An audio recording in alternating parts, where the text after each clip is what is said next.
क्या माँ बाप के कर्मों का फल भी बच्चों को भुगतना करता है? कर्म का सिद्धांत कहता है कि जो बोएगा वहीं काटेगा। उसमें पति पत्नी या बेटा बेटी हिस्सेदार नहीं होते, लेकिन अगर कर्म करते वक्त आप हिस्सेदार हुए हो तो काटते वक्त भी आप हिस्सेदार होंगे जरूर। महाभारत का युद्ध हुआ और जिसने दुर्योधन का साथ दिया वह खुद मारा गया। कुकर्मी व्यक्ति का साथ देने वाला भी भुगतता है। अगर औलाद कुकर्मी के अधीन है तो वह तो भुगतेगी ही, लेकिन साथ में जो लोग उस कुकर्मी का साथ देंगे वह भी भुगतेंगे। तो हमारे प्रिय दर्शकों, आज की वीडियो ज्ञान से भरी होने वाली है। आइए बिना किसी देरी के शुरू करते हैं। भगवान विष्णु ने स्वयं बताया है कि माँ बाप के अच्छे और बुरे कर्मों का फल उनकी औलाद को भोगना पड़ता है।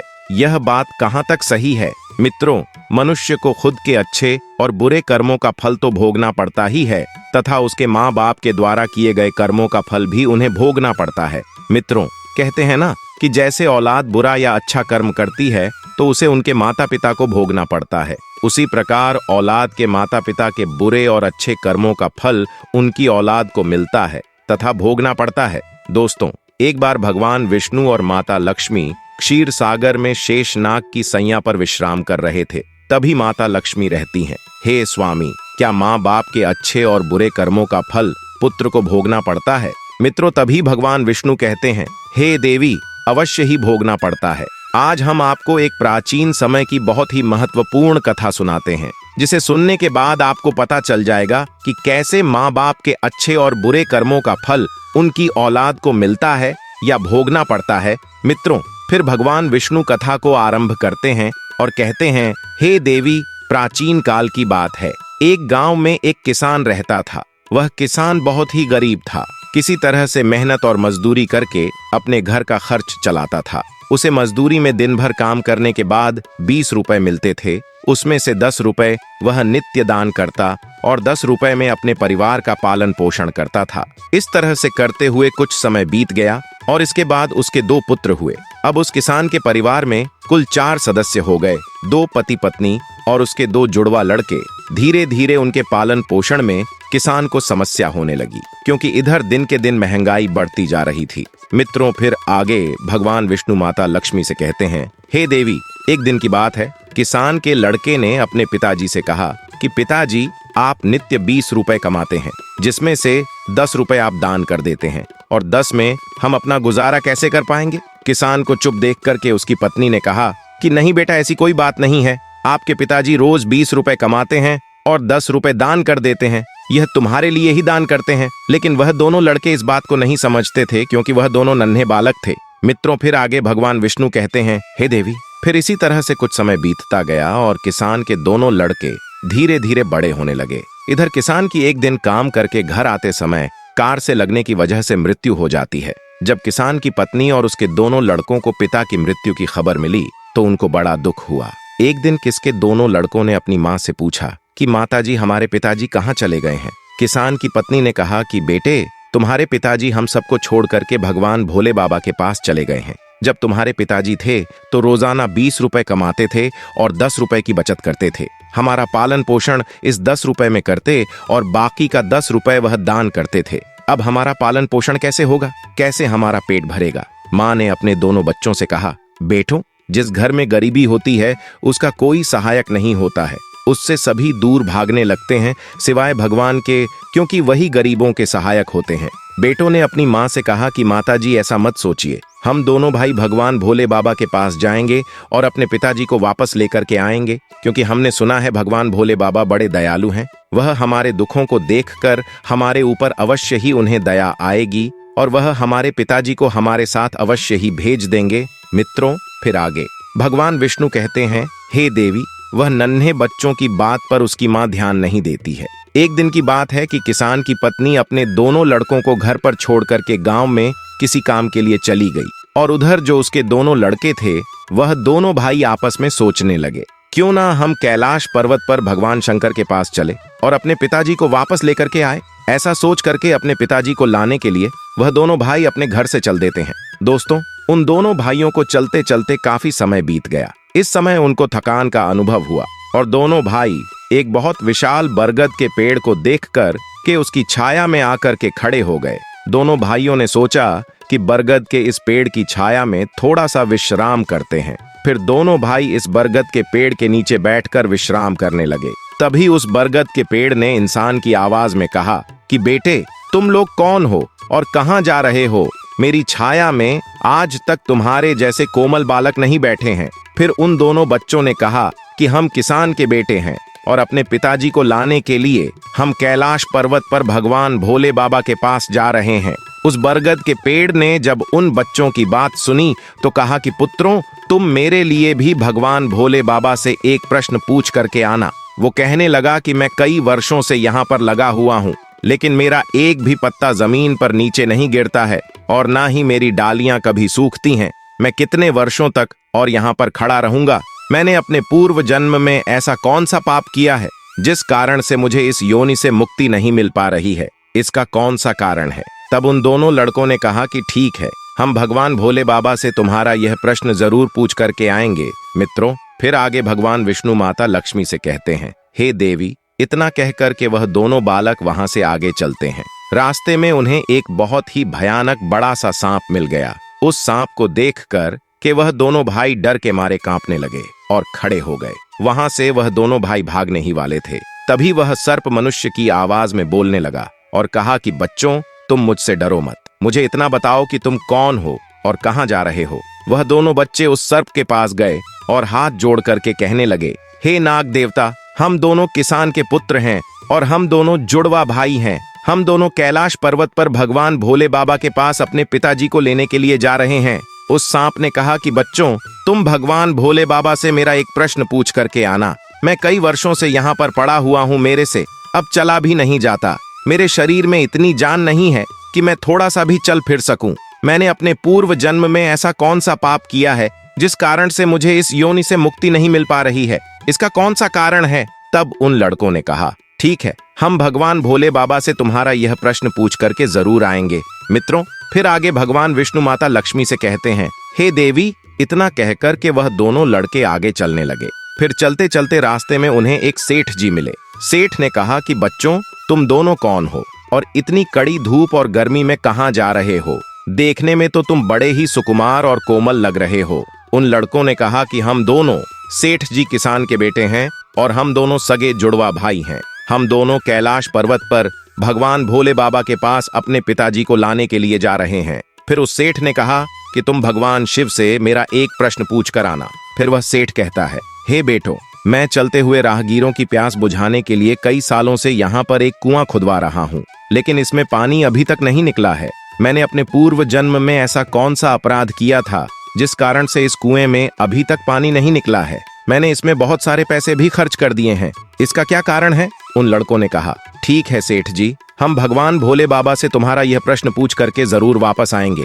फिर आगे भगवान विष्णु माता लक्ष्मी से कहते हैं, हे देवी। इतना कहकर के वे दोनों बालक वहां से आगे की ओर चल दिए। चलते चलते रास्ते में उन्हें एक बहती हुई नदी मिली। फिर धीरे धीरे दोनों भाई नदी के किनारे पर पहुंचे तो उस नदी से एक मछली निकलकर उनके पैरों के पास आ गई और कहने लगी, है बच्चों, तुम कौन हो और कहां जा रहे हो? तुम दोनों बिना नाव के ही क्यों जा रहे हो? तब उन्होंने कहा कि नाव में बैठने के लिए हमारे पास पैसे नहीं है, क्योंकि हमारे जो पिताजी थे वह नित्य 20 रुपए कमाते थे, जिसमें से 10 रुपए रोजना वे दान कर देते थे और 10 रुपए से हमारा पालन पोषण होता था और किसी तरह से हमारे घर का गुजारा होता था। अब हमारे पिताजी घर पर नहीं हैं, वे भगवान भोले बाबा के पास चले गए हैं। इसलिए हम दोनों भाई उनको लाने के लिए कैलाश पर्वत पर भगवान भोलेनाथ के पास जा रहे हैं। फिर आगे भगवान विष्णु कहते हैं, हे देवी। उन बच्चों की बात सुनकर के उस मछली ने कहा कि बच्चों, तुम भगवान शिव से मेरा एक प्रश्न पूछ करके आना। कई वर्षों से मैं इस नदी में भटक रही हूँ। मेरी 7 पीढ़ियां गुजर गई हैं, परंतु मैं अभी तक इसी नदी में रह रही हूँ। मैंने अपने पूर्व जन्म में ऐसा कौन सा अपराध किया था जिसके कारण मुझे इस योनि से मुक्ति नहीं मिल पा रही है? इसका क्या कारण है? तब उन लड़कों ने कहा, ठीक है, हम भगवान भोलेनाथ जी से तुम्हारा यह प्रश्न जरूर पूछेंगे और वापस आते समय तुम्हें बात करके जाएंगे। इतना कहकर के वे दोनों लड़के वहां से आगे बढ़े। चलते चलते दोनों भाई नदी के दूसरे किनारे पर पहुंच गए। दूसरे किनारे पर जब वह पहुंचे तो देखा कि एक मरा हुआ व्यक्ति वहां पर पड़ा हुआ है। दोनों भाई उस मरे हुए आदमी को लांघ करके जब जाने लगे तो वह मरा हुआ आदमी चिल्लाने लगा और कहने लगा कि बच्चों, तुम कौन हो, कहां जा रहे हो। उन लड़कों ने उसकी आवाज सुनकर के कहा कि हम किसान के पुत्र हैं और हम दोनों जुड़वा भाई हैं। हम दोनों भाई कैलाश पर्वत पर भगवान भोले बाबा से अपने पिताजी को लेने के लिए जा रहे हैं। उस मृतक आदमी ने कहा कि तुम भगवान भोलेनाथ से मेरा एक प्रश्न पूछ करके आना। मेरा शरीर कई वर्षों से इस नदी के किनारे पर ही है। कभी पानी का लहर आता है तो मेरा शरीर नदी के अंदर चला जाता है, लेकिन वापस नदी के बाहर निकलकर के किनारे पर फिर से मेरा शरीर आ जाता है। ना तो मेरा शरीर गलता है और ना ही सड़ता है। इतने सालों से जैसे का तैसा ही है। मैंने अपने पूर्व जन्म में ऐसा कौन सा पाप किया था जिसके कारण मुझे इस शरीर से मुक्ति नहीं मिल पा रही है, और इसका क्या कारण है। उन लड़कों ने कहा, ठीक है, हम भगवान भोलेनाथ से तुम्हारा ये प्रश्न पूछ करके जरूर आएंगे। मित्रों, फिर आगे भगवान विष्णु माता लक्ष्मी से कहते हैं, हे देवी। इतना कहकर के वे दोनों बालक चलने लगे। वहां से चलते चलते दोनों भाई कैलाश पर्वत पर भगवान शिव के पास पहुंच गए और हाथ जोड़ करके भगवान भोलेनाथ को दोनों भाई ने प्रणाम किया और कहने लगे कि हे भोले बाबा, मेरे पिताजी कहां पर हैं। जब हमारे पिताजी घर पर थे तो वह रोजाना 20 रुपए कमाते थे और जिसमें से 10 रुपए दान करते और 10 रुपए से हम लोगों का पालन पोषण करते थे। लेकिन अब वह जब घर पर नहीं है तो हम दोनों भाई और हमारी माँ भूखे मर रहे हैं। आप उन्हें जल्दी से हमारे साथ हमारे घर पर भेज दीजिए। मित्रों, फिर आगे भगवान विष्णु माता लक्ष्मी कहते हैं, हे देवी। भगवान भोले बाबा ने उन दोनों बालकों की बात सुनकर कहा, ठीक है, मैं तुम्हारे पिताजी को घर पर भेज दूंगा। पहले तुम दोनों भाई यहाँ पर बैठो। भगवान भोलेनाथ ने उन दोनों बालकों को अपने पास में बिठाया और उनको भोजन कराया, और भोजन कराने के बाद पूछा कि तुम दोनों भाइयों को और क्या चाहिए। मित्रों, फिर उन दोनों लड़कों ने रास्ते में जो जो उनको मिला था उनके प्रश्न भगवान भोलेनाथ से पूछे। भगवान भोले बाबा ने उन सभी के प्रश्न का उत्तर दिया और कहा कि हे पुत्रों, तुम दोनों जाते समय उन सब को उनके उत्तर बताते जाना।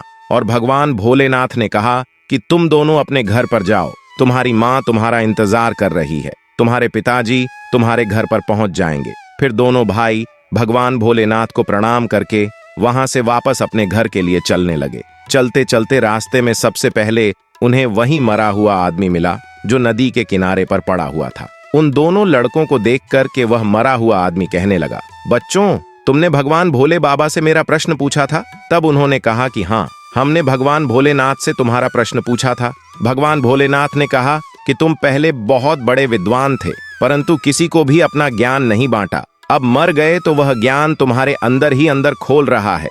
जब तक तुम अपना ज्ञान किसी को नहीं बांटोगे तब तक तुम्हारी आत्मा को शांति नहीं मिलेगी। फिर मित्रों, आगे भगवान विष्णु माता लक्ष्मी से कहते हैं, हे देवी। फिर उस मृतक आदमी ने कहा कि बच्चों, अब ऐसी हालत में मेरे पास ज्ञान लेने के लिए कौन आएगा, तुम ही मेरा ज्ञान ले लो। फिर उस मृतक आदमी ने दोनों भाइयों को जितना भी उसके पास ज्ञान था वह सारा ज्ञान उन दोनों बालकों को दे दिया, और ज्ञान देने के बाद तुरंत ही उसकी आत्मा को मोक्ष की प्राप्ति हो गई। फिर दोनों भाई वहां से आगे चल पड़े। चलते चलते उन्हें वहीं मछली मिली।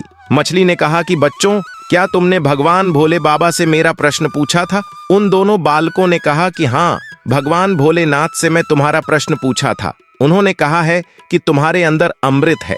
जब तक तुम इस अमृत को किसी को नहीं दोगी तब तक तुम ऐसे ही व्याकुल रहोगी। फिर मछली ने कहा कि बच्चों, अब कौन मिलेगा मुझे, तुम ही मेरा अमृत ले लो। फिर मछली ने अपना अमृत उन दोनों बच्चों को दे दिया, और अमृत देते ही उस मछली की आत्मा को मोक्ष की प्राप्ति हो गई।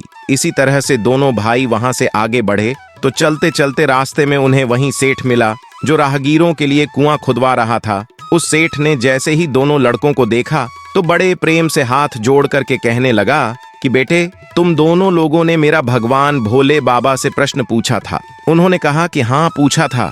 भगवान भोलेनाथ ने कहा कि आपके घर में 2 जवान कन्याएं कुंवारी बैठी हुई हैं। जब तक आप उन दोनों कन्याओं का विवाह नहीं करेंगे और कन्यादान नहीं करेंगे तब तक इस कुएं में पानी नहीं निकलेगा। पहले जो तुम्हारा कर्म है उसे करिए, जो ईश्वर ने तुमको दायित्व सौंपा है। पहले आप कन्यादान करो, उसके बाद इस कुएं को खुदवाना। मित्रों, फिर उस सेठ ने कहा कि मैं अपनी कन्याओं के लिए लड़का कहाँ ढूंढने के लिए जाऊंगा। तुम दोनों मुझे बहुत ही सीधे स्वभाव के दिख रहे हो और सुंदर भी हो और देखने में एक जैसे दिख भी रहे हो। अब तुम दोनों जवान भी हो गए हो और विवाह के योग्य भी हो गए हो, तो हे बेटों, तुम दोनों ही मेरी लड़कियों से विवाह कर लो। दोस्तों, फिर आगे भगवान विष्णु माता लक्ष्मी से कहते हैं, हे देवी। फिर उस सेठ ने अपनी दोनों लड़कियों का विवाह उन दोनों लड़कों के साथ कर दिया। फिर सेठ ने वहां से अपनी दोनों बेटियों को बहुत सारा धन देकर विदा कर दिया। दोनों भाई आगे चले। चलते चलते रास्ते में उन्हें वहीं सर्प मिला। उस सर्प ने कहा कि बच्चों, क्या तुमने भगवान भोले बाबा से मेरा प्रश्न पूछा था? तब उन्होंने कहा, हाँ पूछा था। भगवान भोलेनाथ ने कहा कि तुम्हारे पास जो नागमणि है, तुम उस नागमणि को धरती पर नहीं उगलते हो और ना कभी किसी को दान दिया है। जब तक तुम इस मणि का दान नहीं करोगे तब तक तुम्हारा शरीर ऐसे ही बना रहेगा। फिर उस सांप ने कहा कि बच्चों, मैं यह नागमणि अब किसको दूं? इस नागमणि को तुम ही ले लो। फिर उस सांप ने अपनी नागमणि को उन बच्चों को दे दिया। नागमणि को देते ही उस सर्प की आत्मा को मोक्ष की प्राप्ति हो गई। इस तरह से वे दोनों भाई अपनी पत्नी को लेकर फिर आगे चलने लगे। चलते चलते रास्ते में उन्हें वहीं बरगद का विशाल पेड़ मिला, जिसके नीचे छाया में वह विश्राम करने के लिए बैठे थे। उसने पूछा कि बच्चों, क्या तुमने भगवान भोले बाबा से मेरा प्रश्न पूछा था? उन्होंने कहा, हाँ पूछा था।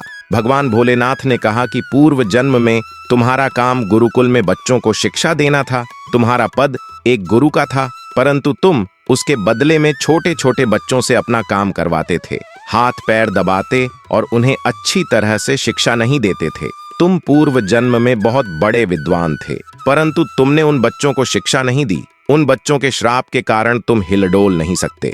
तुम्हारे अंदर जो ज्ञान भरा हुआ है उसे किसी को दे देना, इसके बाद में तुम्हें फिर मोक्ष की प्राप्ति होगी। मित्रों, फिर आगे भगवान विष्णु माता लक्ष्मी से कहते हैं, हे देवी। उन दोनों लड़कों की बात सुनकर उस पेड़ ने कहा कि मैं यह ज्ञान किससे दूंगा, तुम ही ले लो। फिर उस बरगद के पेड़ ने दोनों भाइयों को अपना जितना भी उसके पास ज्ञान था सब दे दिया। जैसे ही उस बरगद के पेड़ ने उन दोनों बच्चों को अपना ज्ञान दिया तो उसकी भी आत्मा को शांति मिल गई और वह उस पेड़ की योनि से मुक्त हो गया। फिर दोनों भाई अपनी पत्नियों के साथ चलते चलते अपने घर पहुंच गए। जब दोनों भाई अपने घर पहुंचे तो किसान की पत्नी उनको देख करके बड़ी खुश हुई और कहने लगी कि बेटों, तुम दोनों कहाँ चले गए थे और यह दोनों लड़कियां तुम्हारे साथ में कौन है? फिर दोनों भाइयों ने जो भी उनके साथ घटनाएं घटी थीं वह सब कुछ अपनी माँ को बता दिया। फिर दोस्तों, आगे भगवान विष्णु माता लक्ष्मी से कहते हैं, हे देवी, अब उन दोनों बच्चों को ज्ञान हो चुका था कि हमारे पिताजी वापस नहीं आ सकते। अब उनकी मुक्ति हो चुकी है। उनके पिताजी ने जो दान धर्म किया था उसका फल उन दोनों भाइयों को भगवान भोले बाबा ने दे दिया। मित्रों, इस प्रकार से भगवान विष्णु ने माता लक्ष्मी को बताया है कि माता पिता के अच्छे और बुरे कर्मों का फल उनकी औलाद को कैसे प्राप्त होता है और पूर्व जन्म के कर्मों का फल व्यक्ति को कैसे मिलता है और उसके पिता द्वारा किए गए पाप और पुण्य कर्म भी उसके बच्चों को कैसे मिलते हैं। गीता में श्री कृष्ण कहते हैं कि हमारा भाग्य हमारे ही अतीत के कर्मों का फल है। उसी तरह हम आज जो कर्म कर रहे हैं वो हमारे आने वाले कल को निर्धारित करेंगे। इसलिए हमें हमेशा अपने कर्म अच्छे रखने चाहिए ताकि हमें इसका फल भी अच्छा ही मिले। गीता में श्री कृष्ण कहते हैं, उनके कर्जदार और वफादार हमेशा रहिए जिन्होंने आपके बुरे समय में आपका साथ दिया। अंजाम की खबर तो कर्ण को भी थी, लेकिन बात तो मित्रता निभाने की थी। श्री कृष्ण कहते हैं, शांति, सौम्यता, मौन, आत्मसंयम और पवित्रता, ये पांचों चीजें मन को अनुशासित करती हैं। हर व्यक्ति में ये सारे गुण होने चाहिए, तभी वह सही मार्ग पर चल सकता है। गीता में कहा गया है कि आप किसी का भाग्य नहीं बदल सकते, लेकिन अच्छी प्रेरणा देकर उसका मार्गदर्शन तो कर ही सकते हैं। श्री कृष्ण के अनुसार जीवन में कभी मौका मिले तो सारथी बनना स्वार्थी नहीं। अहंकार मनुष्य से वह सब करवाता है जो अंत में उसी के विनाश का कारण बनता है। इसलिए मनुष्य को जितनी जल्दी हो सके अपना अहंकार त्याग देना चाहिए। श्री कृष्ण कहते हैं, कर्म वो फसल है जिसे इंसान को हर हाल में खुद काटना ही पड़ता है। इसलिए हमेशा अच्छे बीज बोए ताकि फसल अच्छी हो। गीता के अनुसार हर इंसान में कुछ ना कुछ प्रतिभा होती है, लेकिन अक्सर इसे लोग दूसरों के जैसा बनने में नष्ट कर देते हैं। मित्रों, उम्मीद करता हूँ आप सभी लोगों को यह कथा और कहानी पसंद आई होगी। अगर आप लोगों को यह कथा पसंद आई हो तो वीडियो को लाइक जरूर करें और कमेंट में जय श्री हरि विष्णु लिखकर चैनल को सब्सक्राइब करके बेल आइकन पर प्रेस कर लीजिए, जिससे आप सभी लोगों को आध्यात्मिक कथाएं सबसे पहले प्राप्त हो सके। वीडियो को पूरा देखने के लिए आप सभी का धन्यवाद।